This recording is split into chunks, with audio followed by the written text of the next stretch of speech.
Hello and welcome. I am going to go through playing with the mobility in your hips and your rib cage while you're on hands and knees.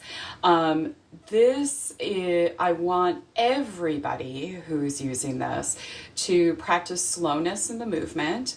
And then those of us who are hypermobile to practice not going all the way to the far reaches of our range of motion. I would like you to work on staying in a more average range of motion. How do we know what average is? We know what average is by watching our friends who are not hypermobile. We know this by looking up scientific papers that have range of motion scales on them. Don't worry about perfection with this. Just by the nature of doing slower movement with this work, you will start to build better sense of where your body is in space. You will start to understand where you have better support in your body as you're doing the movements. So it's not about like, we're gonna go 50 degrees to the left and we're gonna go 50 degrees to the right and we're gonna do exactly 45 degrees down and exactly 35 degrees up. And that's that. We're not looking for that. There are very few people who do things like that. So that's like professional Olympic athlete level thought process. It's not for us, okay? The purpose of this is to help you develop a better sense of where your body is in space as you're going about your everyday activities so that you don't throw your back out, you don't thrust your rib cage forward or tuck it in backward the other direction when you're hanging out, talking to your friends, holding a baby, carrying groceries. This is about building stability in the core and creating awareness in your brain about what your body is doing. Okay, so we're going to be on our hands and knees. I have a very soft, cushy half dome here that I'm going to put my hands on, and that just helps to cushion my wrist so I don't have so much pressure on the wrist.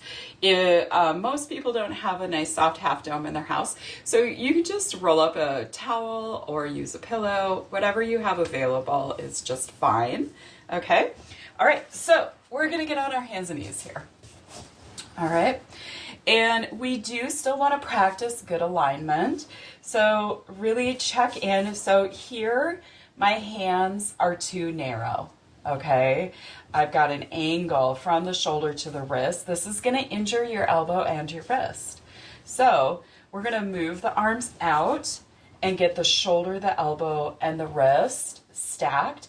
And then the other thing is to make sure that your hip and your knees have a straight line down. Okay, most people don't go wide enough with their feet or their knees. They tend to have them too close to the middle. Go ahead and open your knees up. Okay, so let's start with just a slow side to side tail wag. Okay, and just gently, slowly going left to right. Feel how your body responds. So one thing that I'm noticing is if I go too far, I dip my pelvis downward. So I'm going to stay in a narrower range so that I can keep my pelvis flat and steady as we're doing this. Okay, now we're going to do tilts. So I'm going to swing the pubic bone forward, and then I'm going to swing the pubic bone backward. Okay, if the pubic bone is too difficult for you to visualize, that's okay. Use your sit bones. So I'm going to bring the sit bones up toward the ceiling, and then I'm going to bring the sit bones down toward the floor. So either landmark is a good place for you to work with. Oh, and remember to breathe. If you need to use your candle's breath, please go ahead and do so. Now we're going to do circles. So just very slowly, very gently, drawing circles with the pelvis. Okay, and then we're going to go back the other way. Very gently, very slowly, draw the circles with your pelvis. Okay, and then if you want to get real fancy, go ahead and just literally play. Allow your shoulders to move, allow your body to move. This is really a good practice if you are getting ready to have a baby. Okay. This is a good practice if you are having difficulty doing things like getting your hamstrings a little bit longer, having trouble getting your glutes to engage.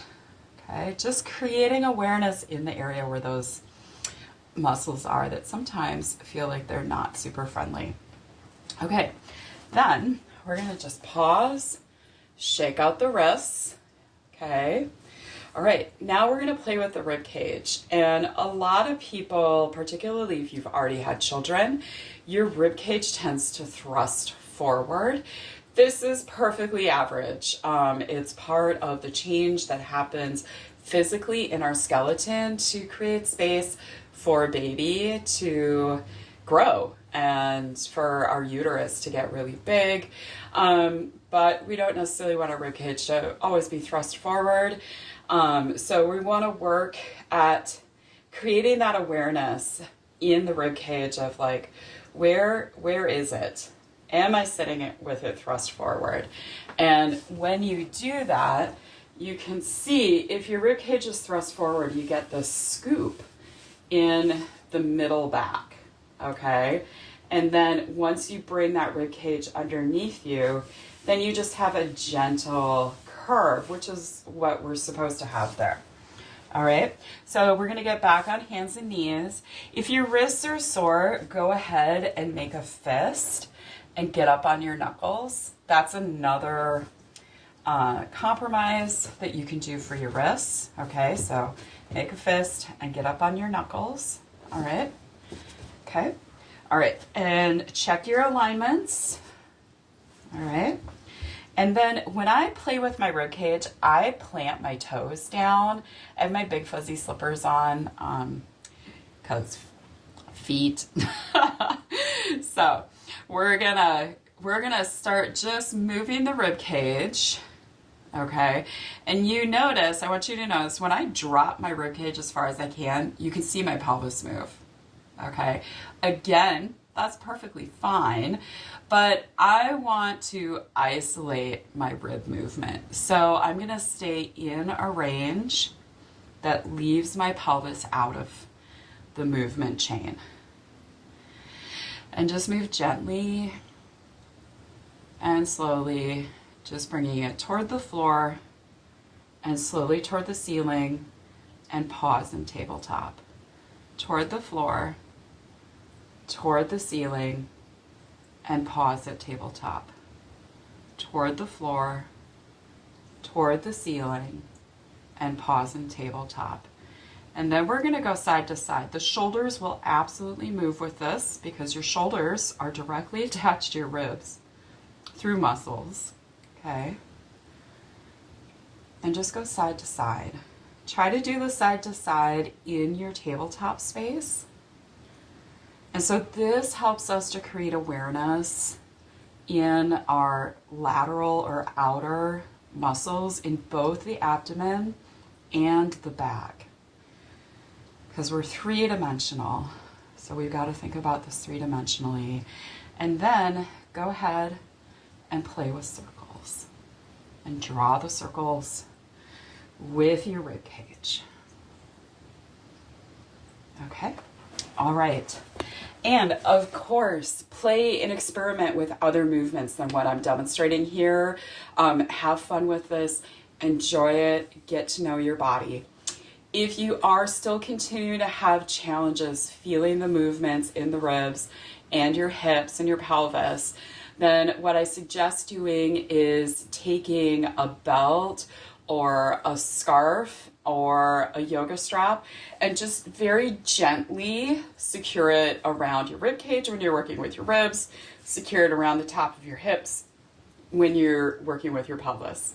All right, Thank you so much. I hope you find this helpful.